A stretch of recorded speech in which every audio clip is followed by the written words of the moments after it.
Well, for the second time in 3 weeks, Pete, you're coaching against a ranked team. And, of course, my question to you is, what's it like to pop in MAC tape to get ready for an opponent and have it be at Notre Dame Stadium against the Irish with a victory? A little unusual in your career. Yeah, super impressive win for them 2 weeks ago. And they really, really did play well in all three phases. Even their special teams stepped up, blocked a couple field goals. So this is a veteran team. We knew that going in. We knew they had, I think, 35 seniors on this team. And then you start really analyzing the tape, and you see the depth, you see the cohesiveness, you see guys on special teams that started games last September still in the same spots. And that's why you see a team come out and start the season as strong as NIU has. It's unusual, not only in the MAC, but in college football these days, to have such a veteran squad of seniors. They have very few transfers on their team. What does it say about how Thomas Hammock has built that team somewhat, going left when everyone's going right? Well, to their credit, they have stayed the course there, and they have a niche there. They have a brand. They recruit in that region really tough guys, in some cases some under-recruited type guys. They develop them. They've got a very good strength and conditioning program. They've had really good stability at the athletic director position, at the head coaching position. They've got very, very good facilities for the group of five. And their location actually plays to their advantage. Like, you look at their offensive line, all Wisconsin kids, and they're not far from the Wisconsin border. There's a state that's an under-recruited state, which is a great place to go and look for linemen. So they've played to their strengths very well at NIU. Do you see this matchup somewhat similar strengths, very good defenses, both teams very good on the line? The defenses have been sort of the dominant part of the seasons before. Are we headed towards a 10-7 game this week? Who knows? You never know how things ultimately match up. Every week is its own entity, and that's why you play the games. But I know we're going up against a very good, deep team that's played well in all three phases. Even on special teams, they had a few hiccups in their opening game against Western Illinois, and then they turn around and play extremely well in that phase against Notre Dame. Talking with Bulls head coach Pete Lembo as we get you ready for the Bulls and the 23rd ranked Northern Illinois Huskies. Your defense had one of its best games in years against UMass, and there were a couple of things that jumped out. 12 tackles for loss is always a good sign of an aggressive defense. Red Murdoch and Sean Doak combined for 28 tackles. Are those guys already playing at an incredible, comfortable high level?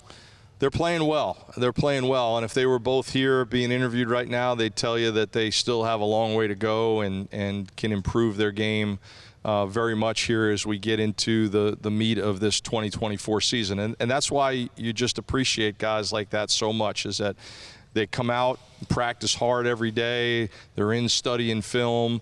They're students of the game. They take great notes in meetings. They're just intelligent, thoughtful guys that get it. And you know what? When football careers are over for those two guys at some point, they are going to be two really, really, really successful businessmen, because you'd love to hire those guys. Would they be able to do what they're doing if particularly your defensive tackles weren't playing as well as they are? We've got a solid interior to our defense, and the ability to roll guys through is important. Adam Morris is doing a great job coaching our D-line, and I think having some depth there is helpful, because it's been hot. We've been playing against some pretty physical offensive lines. We're certainly going to play against a very physical line at NIU, and the ability to roll different guys through and keep them fresh is really important. Offensively, the story has been the big plays, 6 pass plays of 30 yards or more this season. Is that something that fits what C.J. Agbana does well, or is that just what you want your offense to be? It's a little bit of both. We've played some teams that have given us big doses of man coverage, really packing the box to try to negate our run game. And when you get that, when you see that, you've got to be able to throw the ball on the outside and win some of those one-on-ones. We did it against Lafayette.